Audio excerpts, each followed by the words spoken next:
Sin embargo, no todo fue lo que parecía.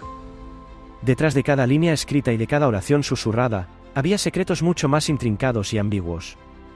Imaginemos por un momento a una joven María Ferrara, criada en un pequeño pueblo donde el tiempo parecía fluir al lento ritmo de los campanarios y los cantos gregorianos, luchando con el descubrimiento de una dimensión interior que nadie, ni siquiera sus amigos más cercanos, podría haber imaginado. Con el paso de los años, sus visiones no eran solo epifanías divinas, sino que se convertían en experiencias sensoriales en toda regla, luces deslumbrantes, sonidos celestiales e incluso la sensación de ser abrazado por una presencia que trascendía todo entendimiento humano.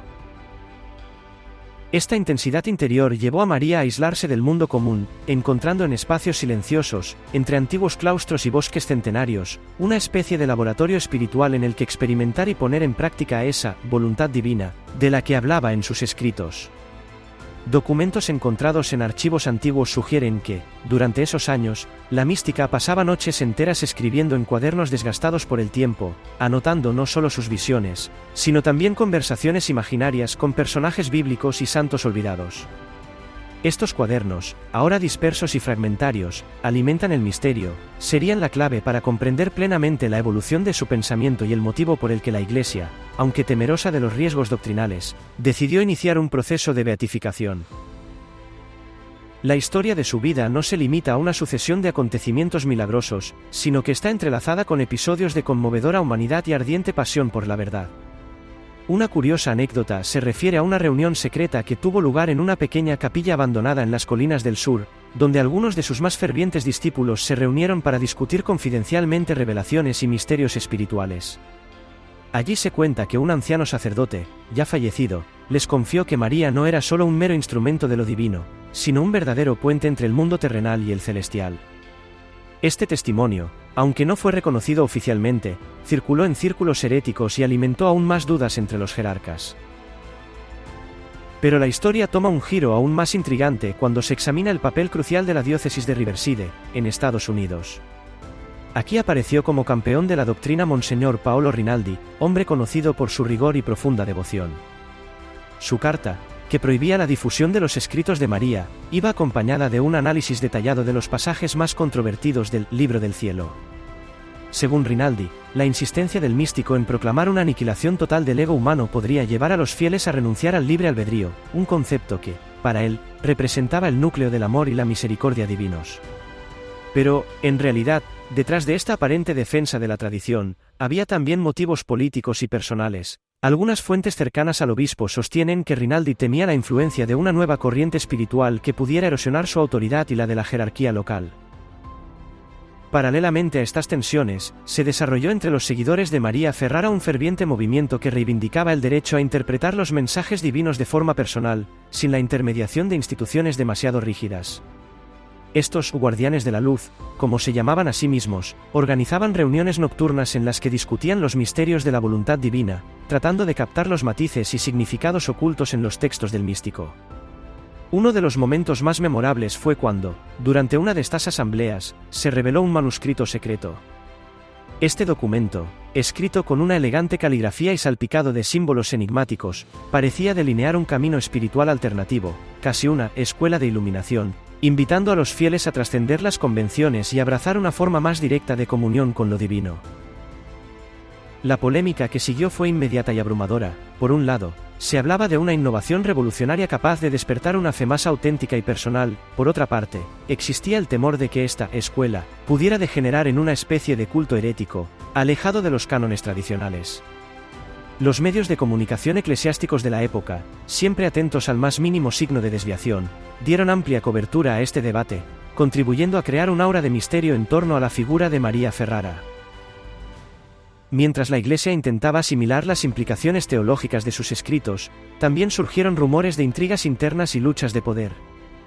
Algunos historiadores modernos plantean la hipótesis de que detrás de la suspensión de la beatificación hubo maniobras para consolidar la ortodoxia, eliminando cualquier riesgo de malentendidos que pudieran poner en tela de juicio el sistema jerárquico.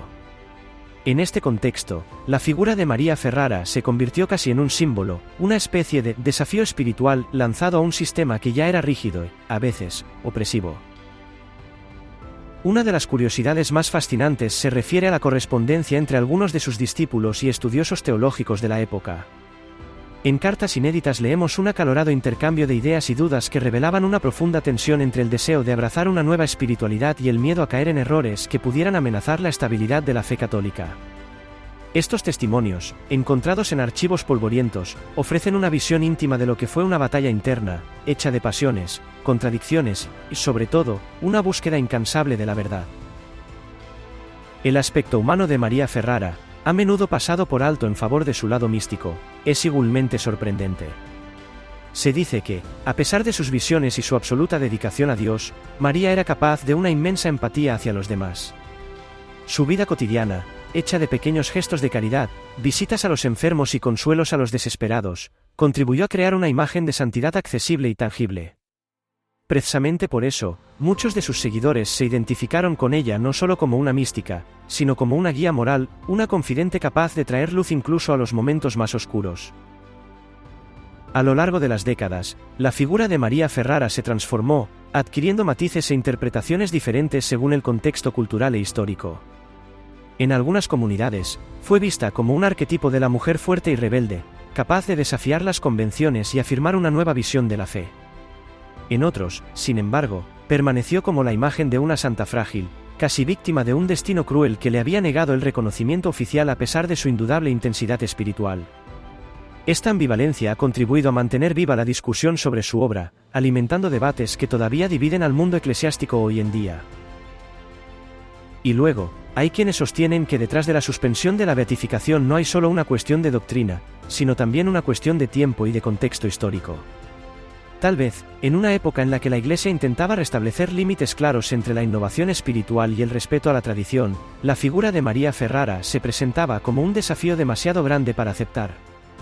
Sus enseñanzas, aunque ofrecían una perspectiva nueva y profunda sobre la espiritualidad, corrían el riesgo de abrir la puerta a una multiplicidad de interpretaciones que, a largo plazo, podrían haber desestabilizado el tejido doctrinal. ¿Qué queda entonces de María Ferrara y su historia? ¿Es posible que el destino de un místico esté marcado no tanto por sus dones sino por los miedos e inseguridades de quienes están en el poder? O tal vez, detrás de esa aparente decisión de suspender el proceso de beatificación, hay un mensaje más profundo, el de una invitación a buscar la santidad no como un reconocimiento externo, sino como un camino interior, hecho de dudas, de tentaciones, sobre todo, de una fe que sabe renovarse constantemente. Desde esta perspectiva, la historia de María Ferrara se convierte también en una metáfora de nuestro tiempo, una época en la que se cuestionan viejas certezas y donde la frontera entre lo sagrado y lo profano se vuelve cada vez más difusa. Mientras la Iglesia continúa debatiendo las implicaciones de sus escritos, los fieles se enfrentan a una elección: confiar ciegamente en una doctrina inmutable o abrazar una espiritualidad que, aunque incierta e imperfecta, refleja la complejidad de la vida humana.